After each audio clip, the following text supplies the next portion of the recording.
broadcast live via Facebook and YouTube. And there's also 2 public meetings tonight dealing with disposition of different parts of the lands, as well as our 2 question and answer periods. So if anybody's got a question of council tonight, or questions for the public meetings, you can go into your chat box and type that in there, and then one of our staff will read out those questions and we'll try and answer the questions for you.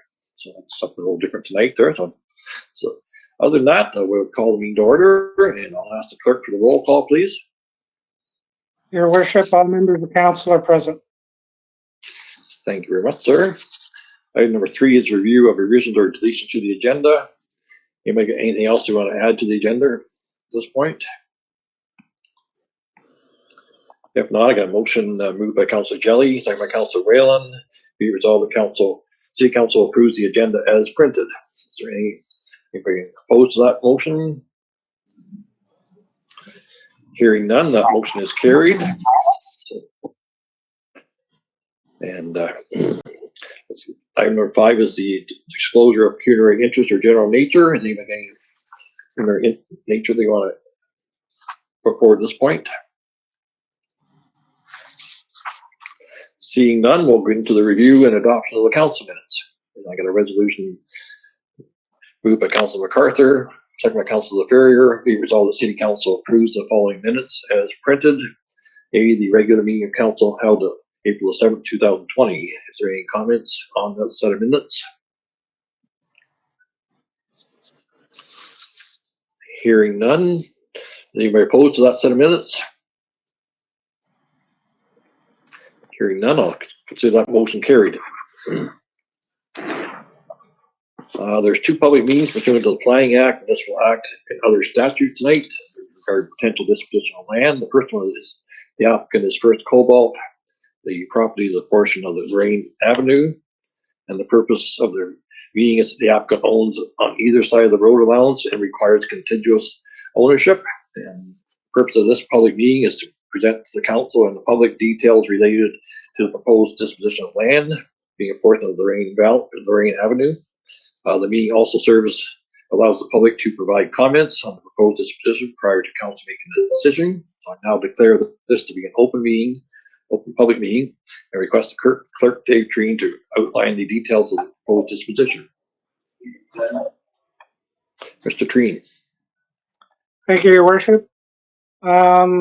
So we had an application received through Story Environmental on behalf of First Cobalt for the portion of Lorraine Avenue, which is located in the boundary between Township and Lorraine Township.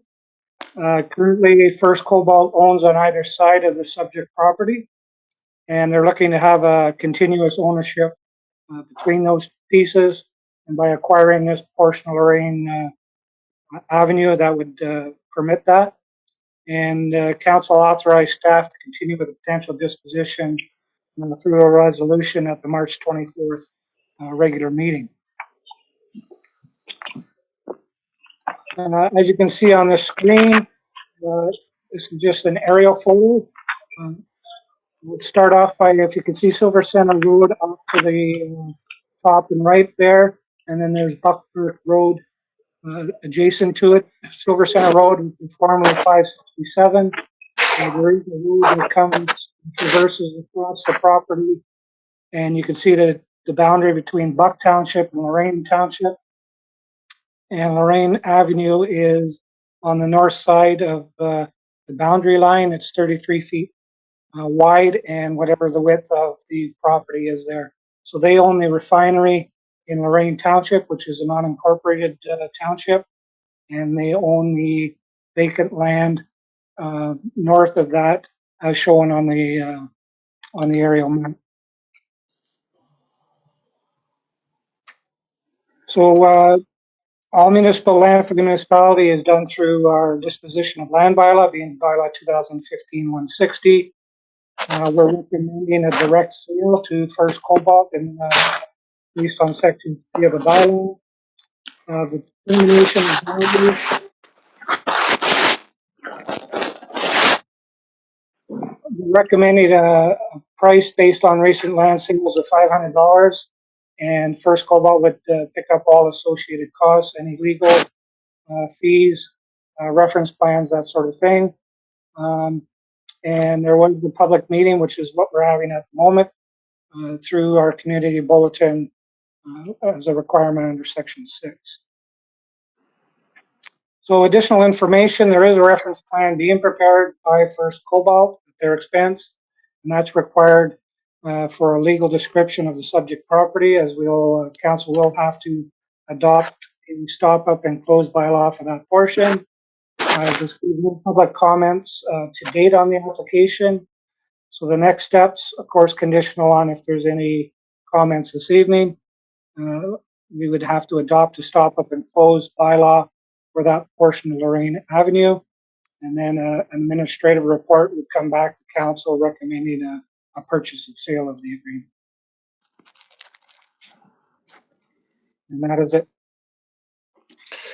So if there are any members of the public wanting to speak to this tonight, we ask them to invite them to put comments into the chat box, and we'll read them if there are any comments. And I'll ask council if they got any questions or any issues on this application. Any comments from the council?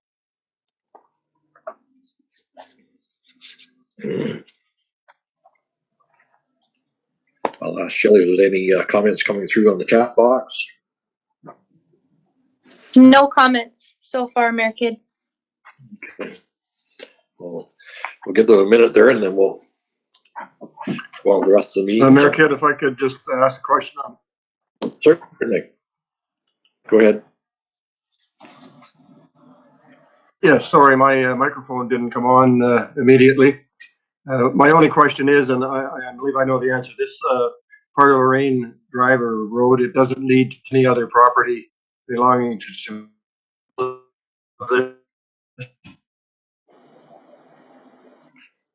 I didn't completely hear the question, but I'm assuming it was, is there any residents or whatnot? Or it would be cut off as a result of. Yeah, so there, it's in Lorraine Township. There is a resident down there now. I don't think they're there very often, but they do have a key, because First Cobalt does have a gate at the refinery, and First Cobalt does allow them to pass through, and they have given that individual a key. So no, there would be no cutoff. Thank you. Okay. No comments coming through at all, Shelley? No comments. Okay. Any other questions, comments from council? If not, I'll now declare this public meeting to be closed, and the council will give due consideration to this application at a later stage. And we'll move into the second application. The applicant is Sharon Petto and Roger the Farrier regarding a portion of Paget Street. And the purpose is that the applicant's residence is adjacent to an unopened portion of Paget Street and are desirous of implementing some landscaping features that would assist in preventing further land slippages adjacent to the Wabi River.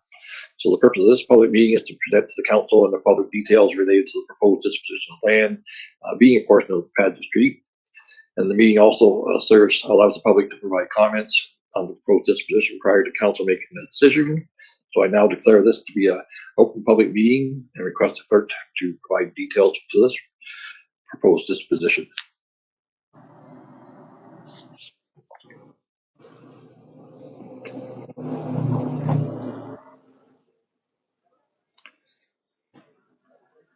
Sorry, I was on mute. As you mentioned earlier, the owners of 120 Pageant Street, which is adjacent to the Wabi River, I've had discussions with both the Director of Public Works and City Manager with respect to land slippages along there, and they're desirous of implementing some landscaping features that would assist in preventing further land slippages adjacent to their home. And the land upon which they want to put these features is currently part of the road allowance for Pageant Street. Again, council considered a memo from staff and did authorize us to continue with a potential disposition via resolution at the April 7th regular meeting. And again, an aerial, and you could see to the top of the aerial photograph the Wabi River. and the land to be acquired, that portion of Paget Street. And 130 Paget is sort of in the middle to the top of the screen. And so they would like to acquire that portion of land for implementing some of these landscaping features. So again, based on our disposition bylaw, section 3, we're looking at a disposal method. We're recommending a direct disposition with the owners. With respect to the determination of the value, staff is recommending, in the interest of both parties, that the unused portion of the land be donated and associated costs covered by the city. Again, this public meeting was advertised via our community bulletin in accordance to section 6 of the bylaw. And additional information, a reference plan is currently being prepared. And again, it's required for a legal description of the subject property, as well as allowing council to adopt a stop up and close bylaw. As of to date, there have been no public comments received. And again, next steps, again, if depending on any public input this evening, recommend that council adopt a stop up and close bylaw for that portion of Paget, and that an administrative report would come back to council recommending a purchase and sale of the subject property. And that is it. Thank you, sir. I'll ask again if any members of the public want to speak to the issue. They can put the comments in on the chat box and we'll address them in a few minutes. I'll ask the members of council if they've got any questions or comments on this application as well. So.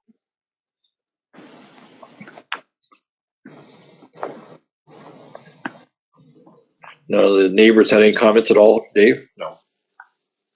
I've received no comments at all with respect to this. Comments from members of council?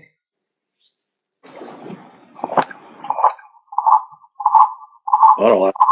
Danny, yes? Hi, it's Patricia. Yeah, just, I'm not sure what that background noise is. Hopefully it's not me. Just wondering why any of the associated costs would be covered by the city. I mean, we supported this motion last meeting, and I'm supportive of it. But if there's any incurred cost, I would hope that that wouldn't fall back on the city. We're donating that portion of the land.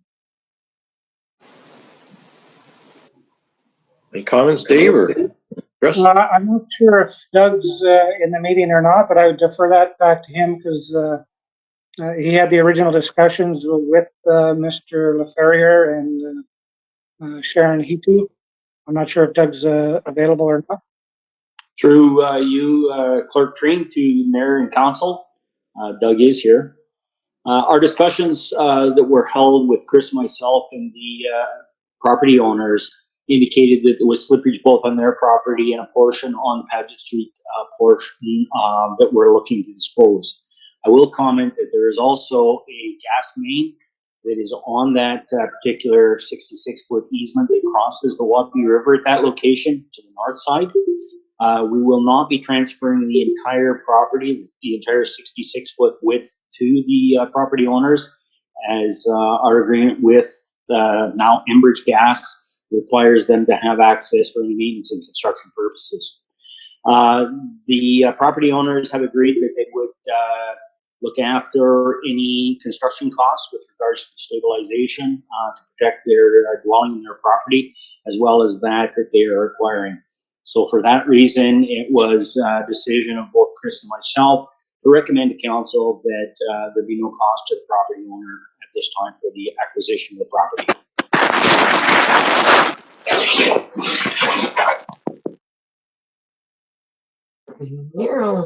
Does that answer your question, Councilor Hewitt? Yeah, I understand that there's that there's going to be no acquisition of cost right now because we're providing that land to be donated from the city. But I'm just wondering, with the associated costs associated with the city in the future, is that, like, if there's anything that went awry, it just wouldn't want the city to have any associated costs. So perhaps that sentence can be changed because we're already donating the land. That's my concern. But the only associated cost we're looking at is the legal and the survey cost, I would think. And And once that one land is transferred. It's the associated cost with the disposition of land, not on a go-forward basis once they own it.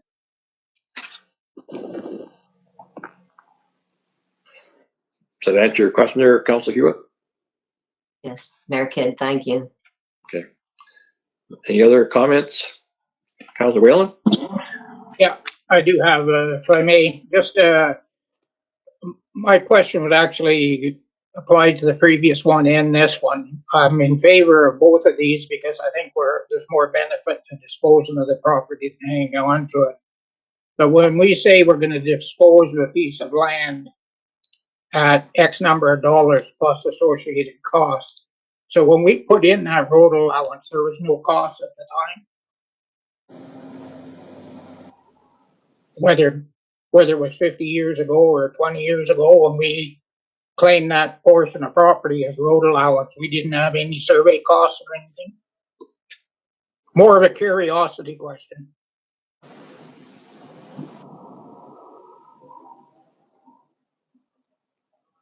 So those reference plans were done back in the early 1900s. I don't know if our local historian has better answer than that. Background information there. I would suspect there was no cost at the time.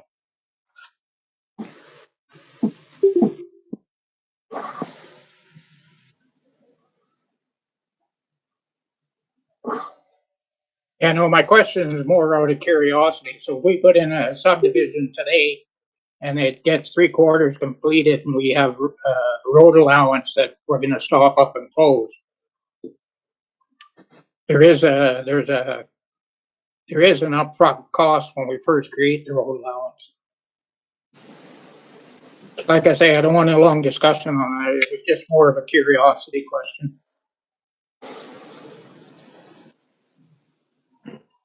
Chris, did you have any comments at all, or? I'm sorry, I missed some of the everything froze on me here, so I don't know. I might have missed some of the discussion, but to answer the question, yes, there would have been cost years ago in any road that is there. There would have been costs assumed by the municipality at that time. There'd be survey costs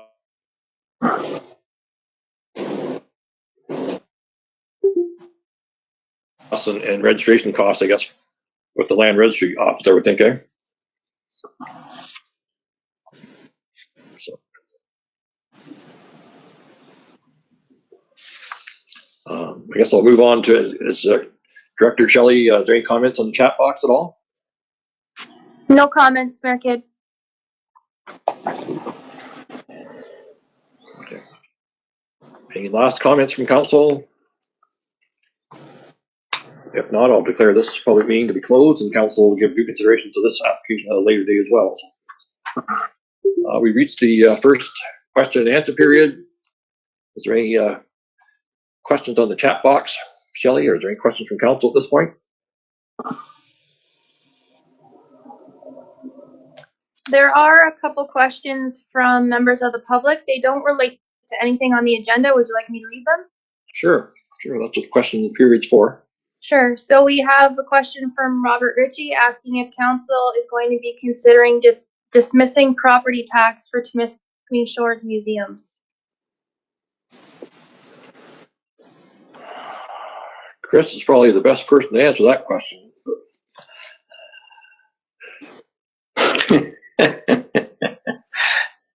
I'm not aware of what actually taxes they would actually pay some of the museums. We can I can look into that and get back to you on that.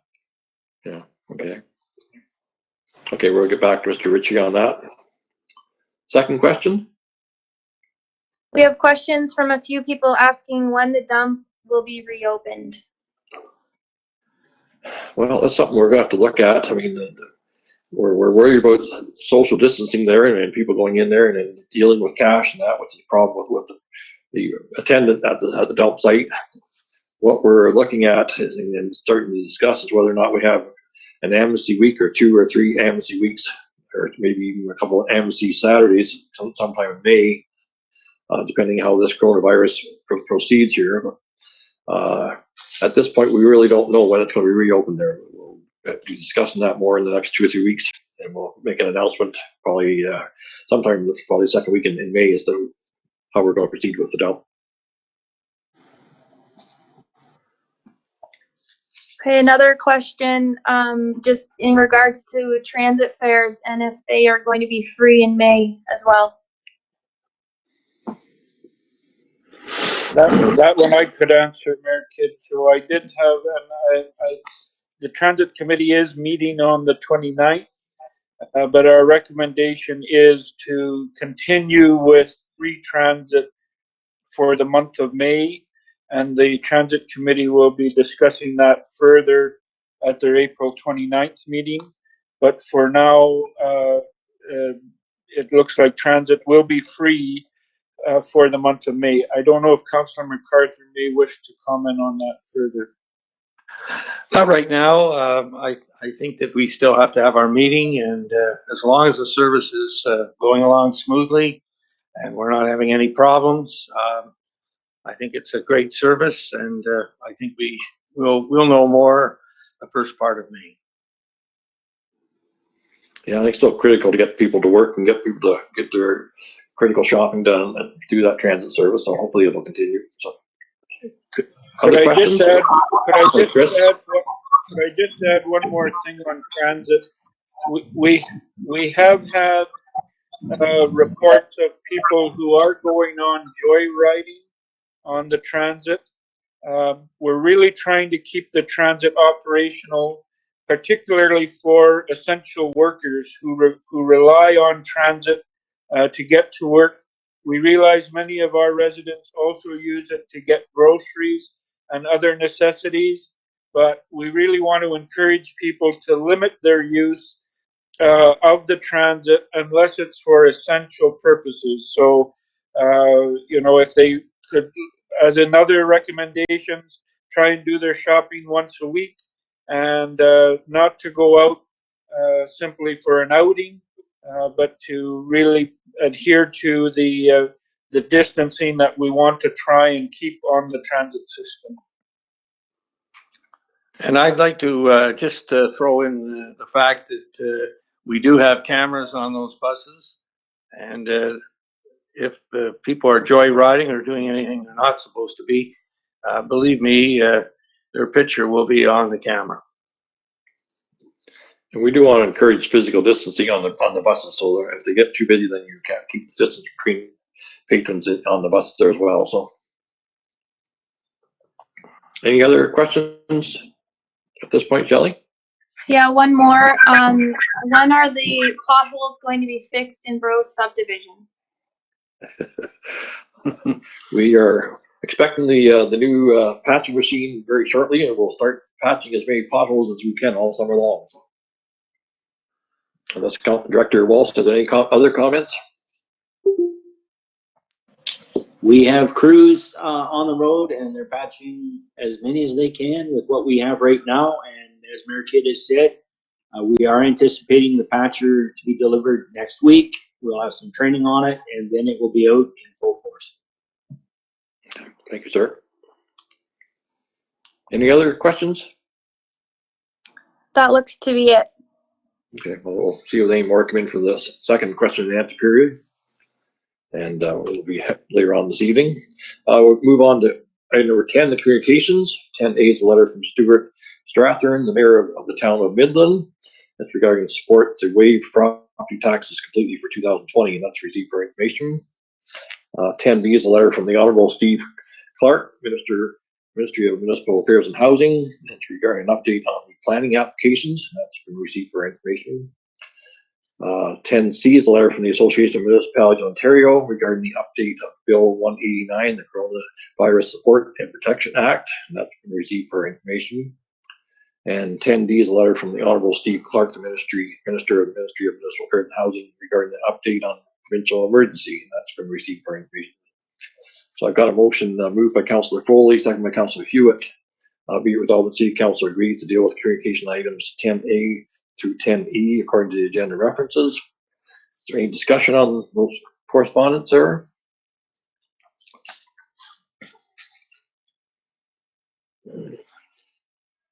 Seeing none, I'll ask any opposition to that motion. Sorry about that. I was just going to mention, I thought they did a really good job, the town of Midland, to draft their recommendation and how it was divided up. And, they obviously gave that some serious thought, and pleased to, I think it's further down in the agenda to support that. I think the actual cost of trying to write off taxes for every municipality in Canada would be phenomenal, what the actual cost of that would be. And then you're sort of taking a different approach to some of the other support programs that are there already for their business people and the residents there. So it's would be sort of counterproductive to the programs we've got in place now from the federal government and the provincial government. So that's the only concern I have there. I mean, it'd be a huge cost to offset taxes for all the municipalities. Might have been nice to discuss it 3 or 4 months ago, but Councillor Whalen? I agree. Yeah, I actually had a discussion with this mayor. It's important to realize that whether it's municipal, provincial, or federal, we all get to say our money from the same person. So whether it's federal tax, provincial tax, or municipal tax, it's all paid by everybody in this meeting and everybody in town here. And the frontline services are all supported by these taxes. So if you eliminate $100 million in taxes at the municipal level, you got to make it up somewhere else. So it's all the same tax bill. Yeah, I mean, we run about $12 million a year in taxes. So I mean, if we were asking the federal government to offset that $12 million in our taxes, so we don't have to collect it from our residents and our ratepayers and their businesses, that's a $12 million that the federal government would have to come up with for just our municipality. So you add that to how many 4,000 or 5,000 municipalities across Canada, it would be phenomenal what that bill would actually be for the federal government. So, any other questions on the correspondence? If not, anybody opposed to that motion? Seeing none, I'll consider that motion carried. Item number 11 is committees of council, community and regional.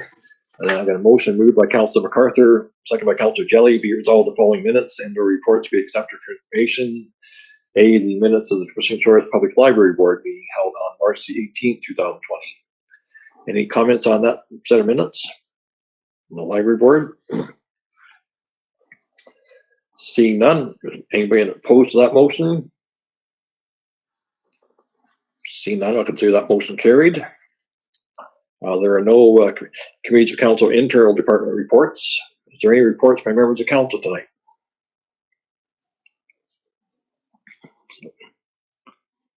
Councilor Whalen?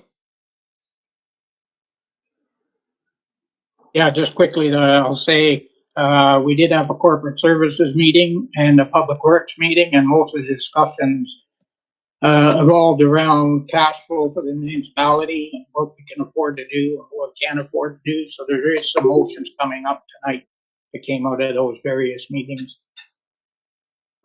Okay. Any other reports? Other members of council? Seeing none, we'll move on to notice of motions. Anybody got any notice of motions tonight?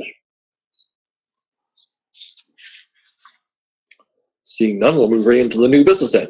15A is the administrative report CS 016-001-2020, the property tax installment and the response to the COVID-19 pandemic. And this was deferred from the April 7th regular council meeting. So I'll read the motion. It was moved by Councillor Whalen, second by Councillor Foley. Be it resolved that council for the City of Temiskaming Shores acknowledge receipt of administrative report CS 016-2020. The council agrees to waive penalty on property tax accounts effective the May 15th, 2020 property tax installment. and the council agrees to review the timing of the final 2020 property tax billing and applicable due dates. And the council respectively request that both the District and Temiskaming Social Services Administrative Board and the Temiskaming Board of Health consider a deferral of municipal contributions for a period of 3 months. Any discussion on that motion? I know the health unit will be meeting tomorrow night, so I'll bring that matter up to the health unit for tomorrow night's meeting. Councillor Jelly? Yes, DSAB also meets tomorrow night, and we have it on our agenda for discussion also. Okay. Other comments? Your Worship, I would like to just make a couple of comments. So with regards to, rather than deferring the taxes altogether, we're really encouraging those ratepayers that aren't impacted financially with respect to COVID-19. They can continue to make their payments. That cash flow really will help the municipality in meeting, our obligations as well. But at the same time, we really recognize for those ratepayers that are impacted, their ability to earn an income has been taken away from for the period of time, and we really want to work with them to really reduce, their impact and to see where we can go from there. But again, this is for the next installment, and then we would be revisiting again, once we know a little bit more. Nobody's back to work yet. We're not really sure when things are going to start to open up again. And, we really do encourage the social distancing, aspects of things, so we can get into a better place and perhaps get everybody back to work. Yeah, those that really are going to have difficult trying to pay the taxes, we can allow them to defer their tax payments for 2 or 3 months without penalty and interest there. But the ones that can hopefully pay it, then we hope that they'll go ahead and pay their taxes there. So, any other comments, members of council? Is anybody opposed to that motion? Hearing none, I'll consider that motion carried. Moving on to 15B is a charitable request for support for tax reductions, tax exemptions, and waiving of various fees and infrastructure charges. And I got a motion moved by Councillor Whalen, second by Councillor LaFerrier. Whereas Council for the City of Temiskaming Shores is entrusted with the financial well-being of the municipality, and whereas this financial well-being is in large part supported by the tax revenues collected, and whereas Council has been and is often requested to assist with tax reductions, tax exemptions, and the waiving of various fees and infrastructure charges, whereas Council has been and is often asked to provide direct financial support or financial guarantees, and whereas the reductions, exemptions, and support often have immediate impact on the total tax revenues, and as such, the financial well-being of the municipality.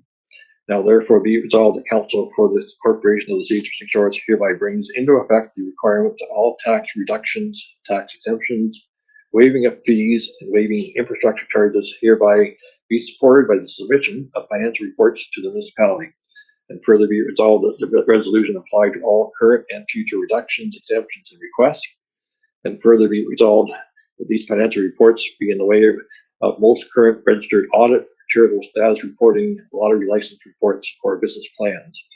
And further be resolved that all ongoing reductions, exemptions, and requests be supported with yearly reporting. Comments on that resolution? Councillor Whalen?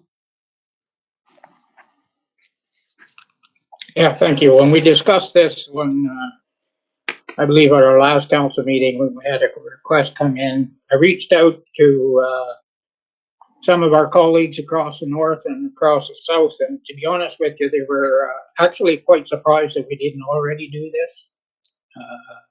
You don't, without this type of reporting, you might have a group that has $500,000 sitting in the bank looking for handouts. So, and with their assistance, I was able to draft something up. So I think it's a good motion. It doesn't take away from the value of any of the groups, but it certainly protects the interests of the ratepayers, I think. So. Councillor MacArthur? Yes, thank you, Mayor Kidd, through you.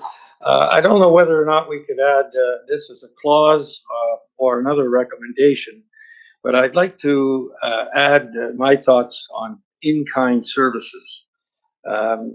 We do a lot of in-kind work, and I'd just like to let everyone know in-kind does not mean pro bono.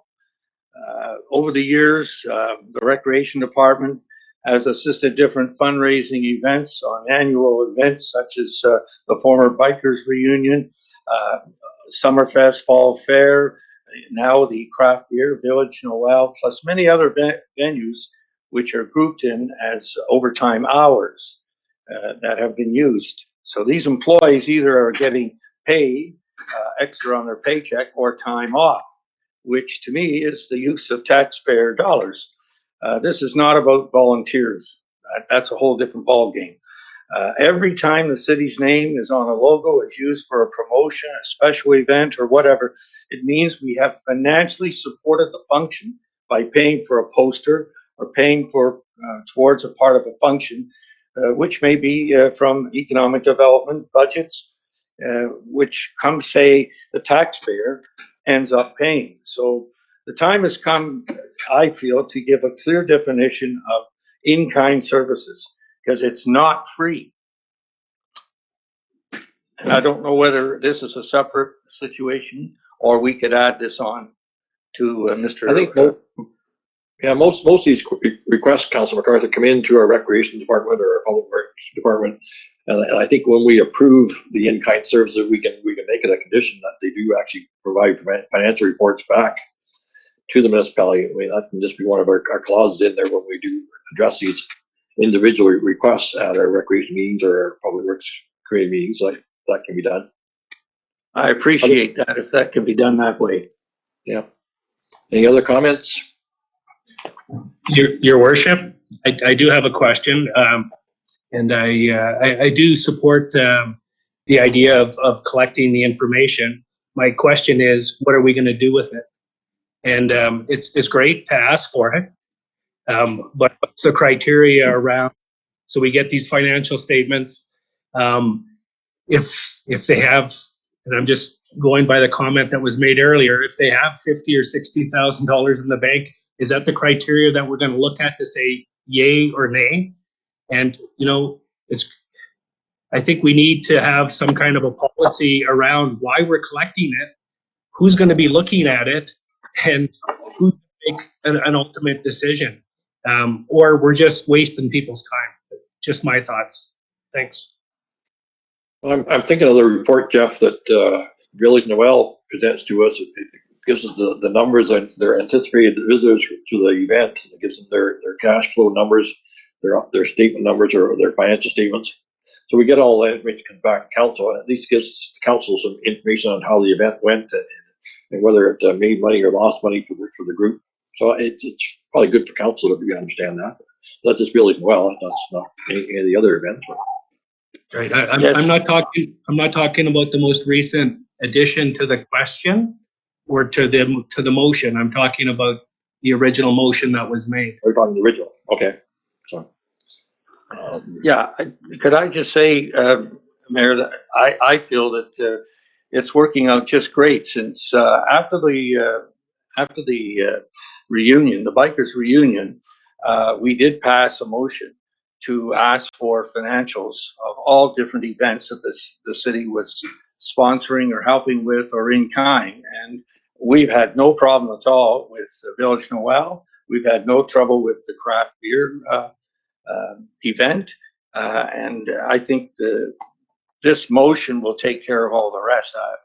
I really appreciate people wanting to be in the community, but when the taxpayer is going to pay over and above what they do in their taxes, it should be addressed. But if we can do it down another avenue, that's fine with me too.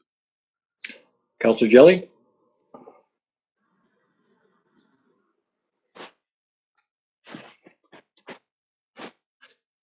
I think Councillor Jelly had a question.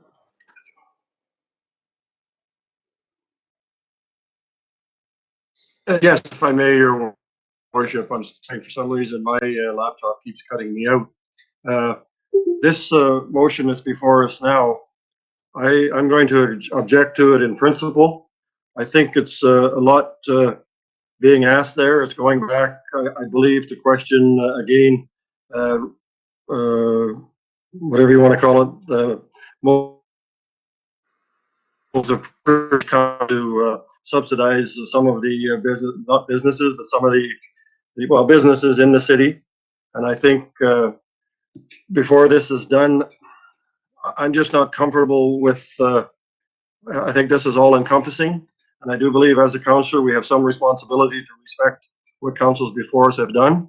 And going forward, I probably wouldn't have a problem on it. But anyways, those are only my comments. And when you call the vote, I will be voting against this in principle. Any other comments? Councillor Whelan? Yeah, just a comment that if you read the motion, this in no way changes any decision of any previous council.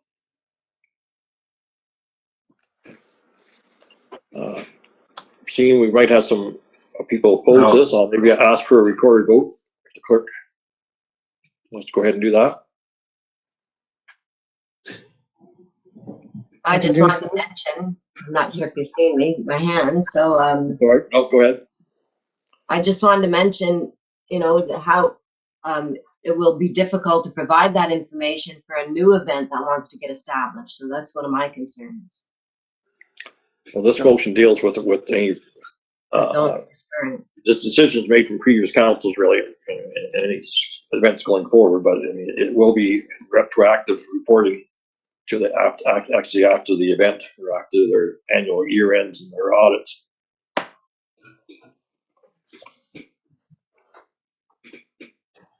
Your worship, just one last question. Yes. Before we vote. So what happens if it's not provided?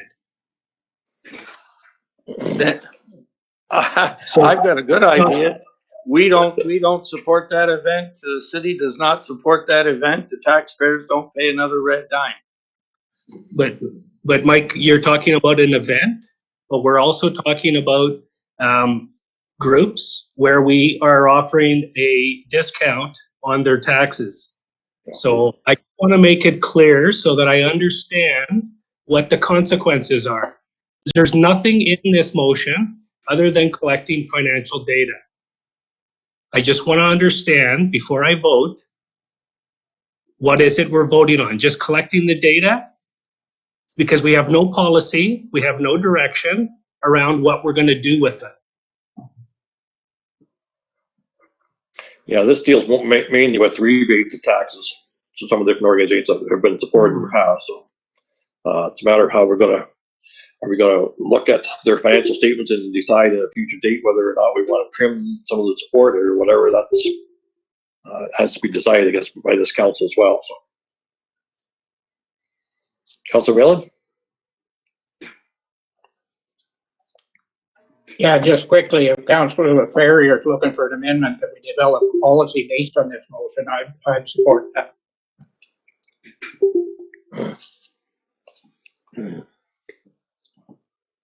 Councillor Ferrier, do you support that amendment? Well, yeah, I think we do need a policy around why we're collecting it. You know, I do totally support Doug's comment with regards to, you know, we're not trying to reverse previous decisions, but what we're trying to, I believe the intent of the initial motion was to make sure that there's financial accountability. But all the motion is asking for is statements, really talking about how the financial accountability is going to take place. So for, you know, that's my recommendation is let's have something around it that says what we're going to do with the information. So we add a statement to the effect that we develop a policy to address the financial accountability of these programs. Would that address the change in the resolution? That would help me, that's for sure. Okay. Yeah, make another statement, Your Worship. Yes, sir. I agree, we need a policy, but we should not be building a policy before we build a resolution to decide how we're going to enforce that policy.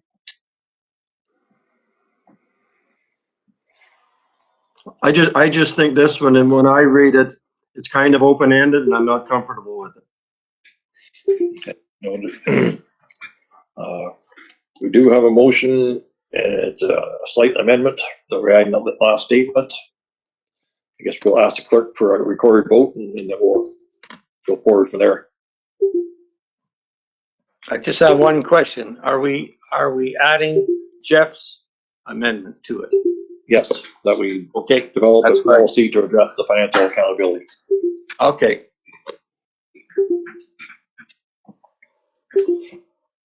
Councillor Jelly, Opposed? Councillor Foley,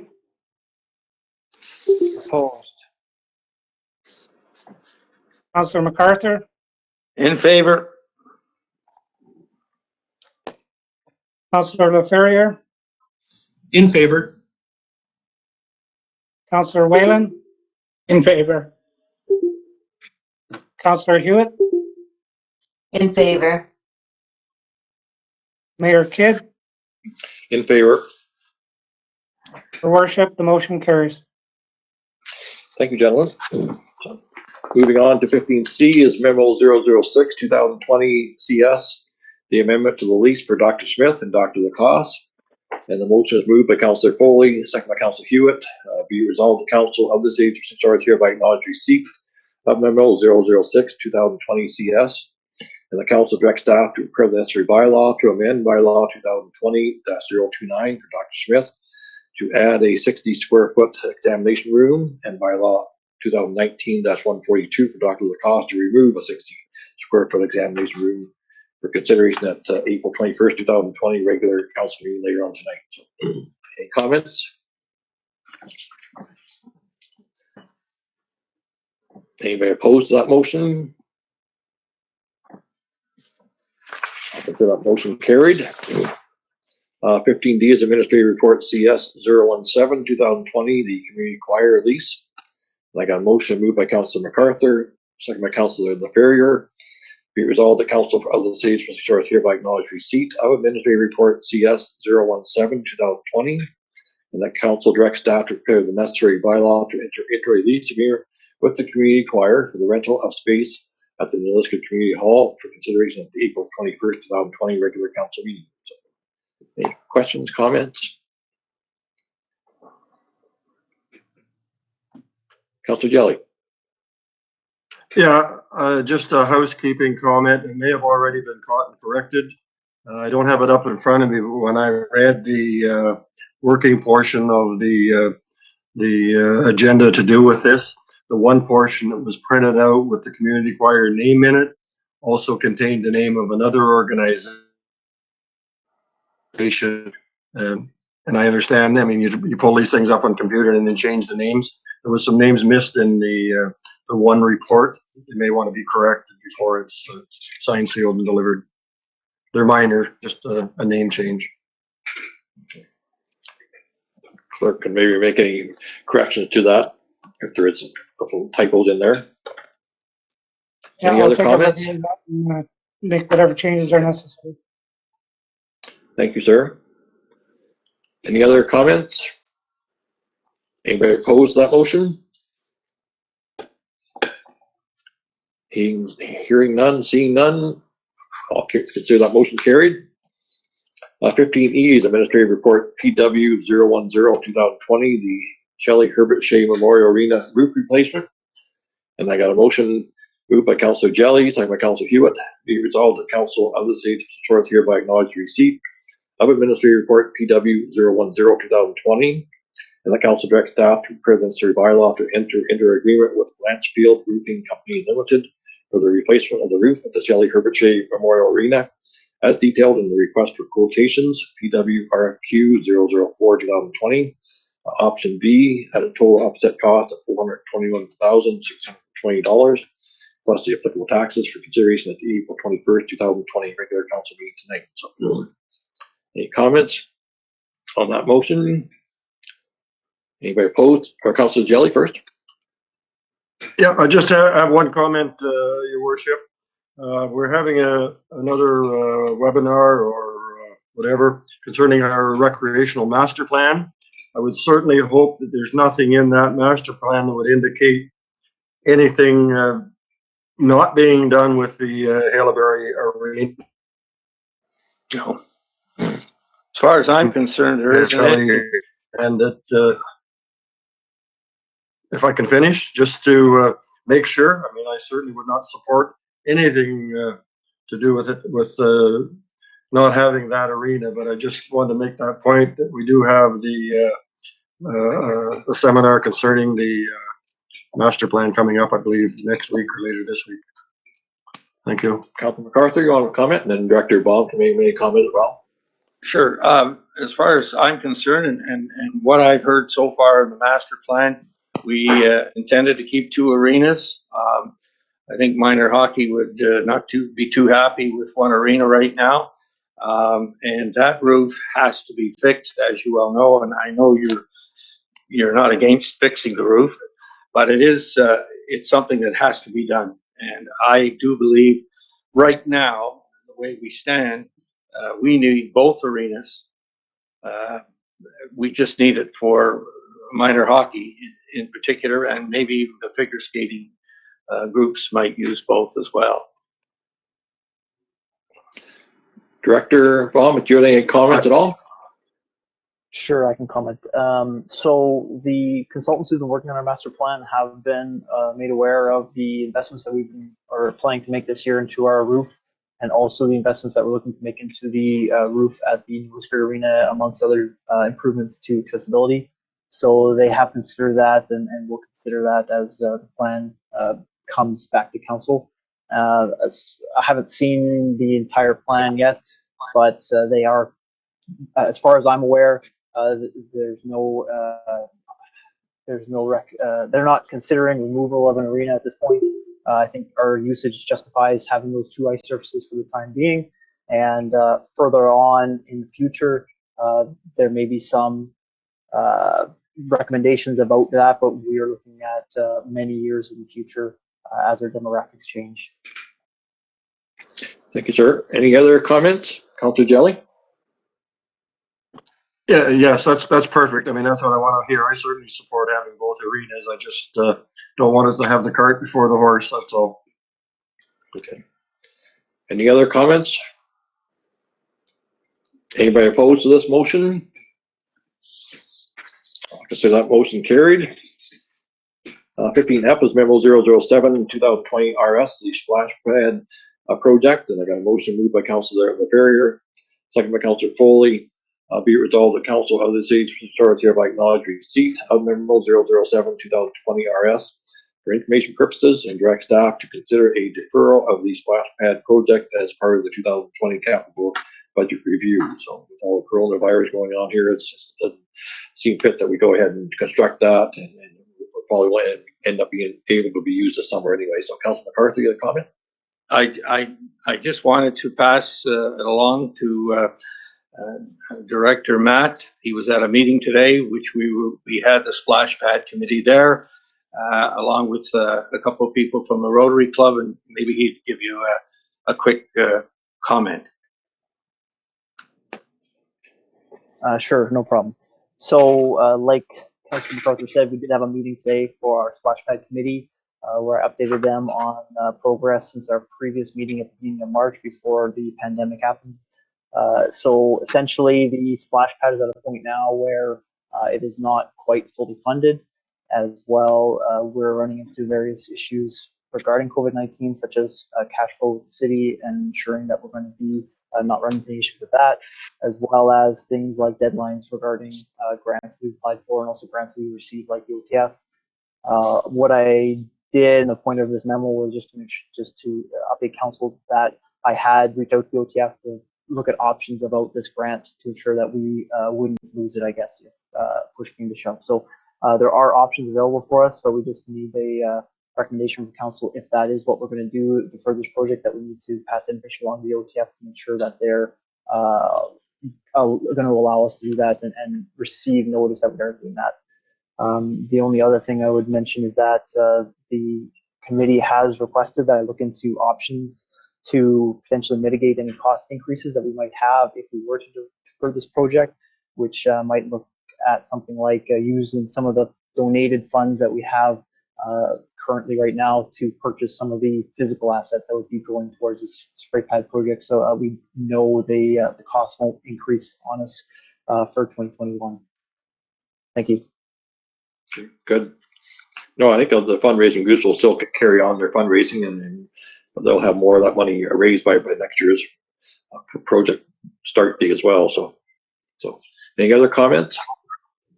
Your worship, I just want to make a comment because we did talk about this at corporate services, and with the cash flow crunch that we have right now, with how we're really postponing the collection of some of our taxes. This has a positive influence on our cash flow, about $220,000. So, we're all in total support of the splash. Just the timing of it and the things that are going on, it does help us from a cash flow perspective. And we're really looking forward to this project moving forward for next year. Thanks. Thanks, Councillor LaFerriere. Any other comments? Anybody opposed to this motion? I'll consider that carried. That's the end of the new business. We've got the bylaw section. I got a motion moved by Councillor MacArthur, second by Councillor Whalen. Be it resolved that bylaw 2020-038 being a bylaw to amend bylaw 2019-018 regarding the appointment of members of the Public Library Board. Bylaw 2020-039 being a bylaw to authorize a lease agreement with the community choir for the rental of space at the Liskeard Community Hall. Bylaw 2020-040 being a bylaw to enter into an agreement with Blanchfield Roofing Company Limited for the replacement of the roof of the Shelley Herbert Shea Memorial Arena. Bylaw 2020-041 being a bylaw to amend bylaw 2019-142 regarding the lease agreement with Dr. Lynn Lacoste for the rental of space at the Hillary Medical Center. And lastly, bylaw 2020-042 being a bylaw to amend bylaw 2020-029 for the lease agreement with Dr. Philip J. Smith for the rental of space at the Hillary Medical Center. These bylaws be hereby introduced and given first and second reading. Anybody opposed to this motion? I'll consider that motion carried. And the next motion moved by Councillor Hewitt, second by Councillor Jelly, be resolved that bylaws 2020-038, 039, 040, 041, and 042 be given third and final reading, be signed by the mayor and clerk and the corporate seal affixed thereto. Any last comments? Anybody opposed to this motion? If not, I'll consider that motion carried as well. So, scheduled meetings. We our next regular meeting set up for Tuesday, May the 5th, 2020 at 6 p.m. And one thing Chris and I have just discussed a bit in the last couple of days is whether or not we want to hold some kind of a town hall meeting and possibly invite some of our business people to call in and into that town hall and see whether there's things that we maybe could be doing for them, the business people in the area. So that we'll try and decide whether we want to go ahead and do that. I know James Franks, our economic development officer, has been in touch with a few people as well. Just want to make sure all our business people are aware of some of the different funding programs, whether it's through the Community Futures Office or through the different government agencies there. So we'll try and arrange that and line up the town hall meeting for our business people in the area there. So, Okay, Your Worship, just with regards to that, could we make sure that we include the Chamber of Commerce and the BIA so that we can do that in partnership with them? Thank you. Yeah, I was talking to James Franks and John Bernstein as well, and they've been in touch with Lois and the Chamber and the BIA people as well. So we incorporate all those people into the town hall meeting. So we reached our second question and answer period. Anybody got a question of council at this point? Councillor first, councillors? Councillor Jelly? Yes, I meant to mention this before, Your Worship, and you very graciously sent our respects out to Nova Scotia.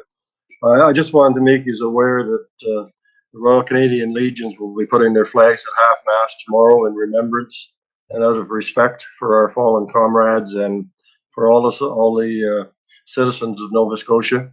And I am just curious of whether or not the city will consider lowering their Canadian flag to half-mast also. I don't see any reason why we couldn't do that. Chris, any comments? Yes, we'll look after that tomorrow morning, sure. Okay, good, thank you. Other comments? Thank you. by council? Thank you.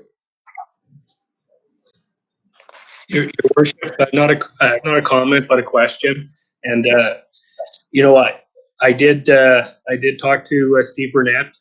I know we talked about the closure of our landfill site, and I identified some of the concerns that I had with us continuing to close the site. I think there's a number of things that we could look at for the safety of the individual managing the landfill site. You know, with a drop-off box where folks could pay or something like that. But as you all know, I do a lot of walking around the municipality, and I will say that I have seen some dumping happening. And if you just go across from our recycling plant where there's trails back in there, you'll see that somebody has been dumping stuff there already. When we talk about social distancing, you know, hey, we have our public transit continuing to go despite the social or lack of social distancing going on there. I do understand totally that people have to get to work and there's essential services that are being done. But we can't use the social distancing as an excuse at the landfill site. I think the issue was around the safety of the individual, and I think we could address those. It really is a big impact, I think, to our ratepayers. And when I look at spring coming and everybody that's going to be doing all of the yard work and the brush, there needs to be a place, you know, for that to go. So just, I would really like to see us reconsider that decision. Thank you. Okay. Like I know people have their recycling bins and they have their garbage bins that they can utilize every week there. So that I would hope most of the garbage goes to the dump in that manner. I mean, I think we definitely have to look at how we're going to handle the amnesty days, amnesty weeks, or whatever, and get something out to the public very in the near future as to how that's going to happen. So at least they can, if they have refuse that they want to keep on their properties for the next week or two, that would at least have a date as to when they can go and deposit it at the dump site as well. So, any other comments from Director Walsh or Councillor Hewitt first? Yeah, Councillor myself as well, I have a little bit of a concern because of the date. I mean, we said we'd reconsider, you know, in May. However, there's so many individuals home that are doing a lot of yard cleanups and that type of thing. And I agree, it should be an easier fix for us when it involves the one individual and the handling of money. There has to be another system in place. I've also seen some dumping, and I think this is the time that individuals will be, you know, needing to dispose of some of their, you know, natural trash, especially. But you know, I think this comes at a really bad timing just to close it up completely. I know other municipalities they've had multiple problems in dumping on streets as well. So I also would like to see this reconsidered. I know we have another Public Works meeting coming up on the 30th here, so we'll certainly address it. Councillor MacArthur, you got a comment? Yeah, I listened to Councillor LaFerriere, and I have had some folks calling. The only thing I would like to see is maybe moving the amnesty up as soon as possible, or right after your meeting on the 30th. But the first couple of weeks of, I was thinking of the last week of April, but even the couple, we should do it before the Victoria holiday, and I would think the first 2 weeks of May before it gets out of hand. Okay, well, we can try to address some of the problems there, some of the issues there. So, any other comments?